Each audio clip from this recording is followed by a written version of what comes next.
Europe 1. Le grand direct des médias, Jean-Marc Morandini. C'est seulement sa deuxième saison sur M6 et pourtant il est déjà un visage emblématique de la chaîne aux commandes de Capital. Il présentera dimanche soir un nouveau numéro du magazine économique, un numéro consacré aux dépenses de l'État. François-Xavier Ménage, bonjour. Bonjour. Merci d'être en direct avec nous ce matin sur Europe 1. Capital, une semaine sur deux, le dimanche soir sur M6. Vous devez vous embêter, non, un peu? Non.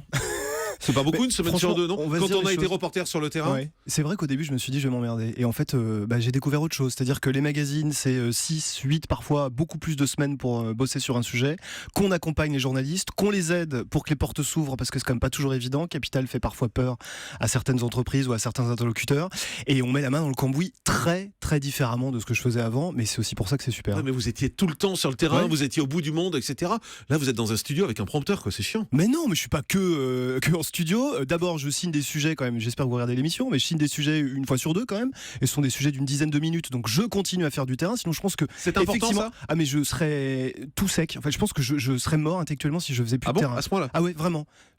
Pour moi, c'est la plus grosse des drogues, c'est la plus noble aussi. Et ah non, vraiment, je ne peux pas m'arrêter de faire du terrain. J'en fais beaucoup moins qu'avant. Et puis je suis pas venu pour ça, mais j'en ai vraiment foncièrement besoin. J'ai la jambe qui tremble là, quand je vous en parle. Vous voyez. Mais et ce qu'on appelle le hard news dans notre métier, Ouais. c'est-à-dire partir sur l'actu qui vient de tomber, partir au bout du monde parce qu'il se passe quelque chose, ça c'est pas pareil quand même. Vous l'avez plus cette adrénaline? Non, je l'ai pu. Et c'est vrai que c'est parfois douloureux quand j'y repense. Évidemment, j'ai Et quand vécu il se passe des moments choses à travers le fous. monde, quoi. Alors, ma chance, c'est que l'actu est beaucoup en France en ce moment et pas à Ouais. l'étranger, donc c'est un tout petit peu moins violent pour moi. Dans les faits, évidemment, c'est plus du tout la même chose. Le logiciel a complètement changé, mais j'apprends tellement de choses. Et Capital est une émission que j'ai toujours adorée, donc voilà, je me lance vraiment dans une autre piscine et c'est fabuleux. Alors, dimanche, on va voir une enquête sur les dépenses de l'État. À quand la fin du gaspillage? C'est un marronnier?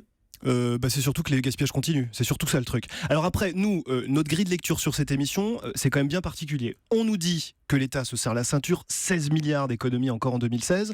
On sait à quel point pour les fonctionnaires du bas de la pyramide, c'est quand même compliqué.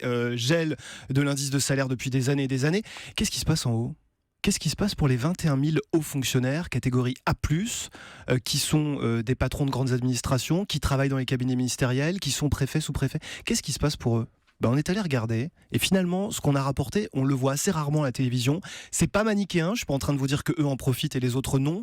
Il y a encore des abus et on montre tout ça et franchement ça pose beaucoup de questions. Et vous êtes intéressé aussi au Conseil économique et social, avec un reportage qui met en avant les failles de la bureaucratie française. Ouais, c'est le sujet de Karel Ternier, c'est fabuleux parce que le Conseil économique, social et environnemental, vous allez dans la rue, personne connaît. On connaît tous la première assemblée de France qui est l'Assemblée nationale, on connaît tous la deuxième qui est le Sénat, mais alors la troisième, elle sert à quoi ? Elle donne des avis. Normalement, elle est saisie par le gouvernement pour dire voilà ce que je pense sur la politique du tabac, sur la ruralité en France. On a un petit problème, c'est que ce conseil est jamais saisi. Donc, pour s'occuper, il s'auto-saisit 95% du temps. Ça coûte 38 millions d'euros et vous avez dedans des personnes qui sont nommées pour 5 ans, des syndicalistes, des hommes ou des femmes politiques qui n'ont plus de mandat. Donc, c'est vrai.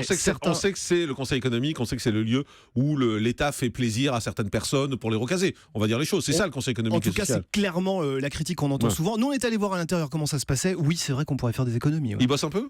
Un peu, certains. Et d'autres vous disent d'ailleurs, à l'intérieur même, c'est ça le plus saisissant. Dans le sujet, on voit que certains membres disent ouais, moi je bosse. Ah, mes collègues un peu moins. Alors ça, ce sera dimanche dans Capital à 20h55. Vous êtes aussi joker du 1945 ? Oui. Ça, c'est bien ? Ça vous plaît ? Oui, ça me plaît. Ouais. Ouais, bah oui, parce que c'est l'alphabet que je connais le mieux, qui est celui du news, évidemment. Donc après, ce sont des coups de main, c'est pas autre chose que ça. Mais oui, ça m'amuse bien. Pas envie d'en faire plus ? D'aller sur une grande chaîne faire un 20h par exemple, ça non, ne tente mais je pas? trouve que l'équilibre est très bien comme ça là pour l'instant. Vous savez, moi il y a 2 ans on m'aurait dit que j'avais présenté Capital, je crois que je serais tombé de la chaise. Donc, Et voilà, si on vous dit que vous allez faire un 20h, vous répondez quoi? Eh ben qu'il faut pas insulter l'avenir, mais pourquoi pas pas? Donc c'est pourquoi pas? Pourquoi pas un jour, mais là vraiment j'en suis assez loin pour dire. Et les ça choses. vous plairait de présenter une grande messe de 20h? Pourquoi pas, mais je vous assure vraiment aujourd'hui, j'avais encore tellement la tête sur le terrain que aujourd'hui j'ai l'impression que tout ça est encore très très neuf et qu'il faut savoir être patient. Dans un an quoi. 6 mois.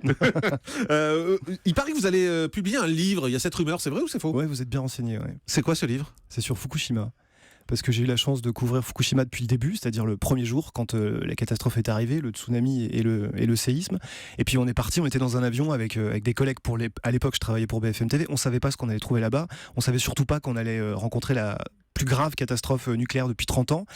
Et j'ai tendance à dire que j'ai laissé une partie de mon cerveau là-bas. C'est-à-dire que ce sujet m'a fasciné, il m'a autant fait peur qu'il m'imprimait à tout point de vue. Et donc je suis retourné au Japon 10 fois.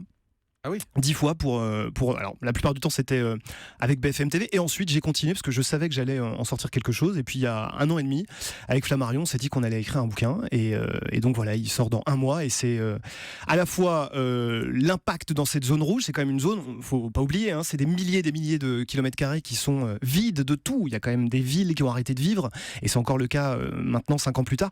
Et puis c'est un bouquin dans lequel on entend un ancien Premier ministre qui à l'époque était en poste au Japon, qui vous dit c'est la plus grave erreur de ma vie que d'avoir accepté de faire continuer du nucléaire. Et ensuite il pointe son doigt vers vous, il dit ça arrivera en France. Mais on n'a pas pris la mesure de la catastrophe, vous pensez ? Je pense qu'on l'a oublié en tout cas. On l'a oublié. Après, j'ai tendance à imaginer que les Japonais ont probablement mieux réagi que plein d'autres pays, sauf que le poison continue de couler, sauf que vous avez encore du riz de la région de Fukushima qui est servi dans les écoles, et les enfants le mangent sans savoir si c'est tout à fait transparent. Et puis par ailleurs, c'est vrai, on a le gendarme nucléaire en France qui nous dit l'impossible, il faut toujours s'y préparer, et il n'est pas impossible, je cite, qu'on ait un jour un accident similaire à celui de Fukushima en France. Donc ça continue à poser des centaines de questions, et 5 ans après, je pense que ça fait toujours du bien de mettre le nez dedans. Pourquoi avoir fait un livre et pas un reportage là-dessus ? Parce que j'avais besoin d'être tout seul face à ça. C'est en réalité peut-être très égoïste, mais j'avais besoin de mettre tout ça sur le papier et de prendre vraiment le temps.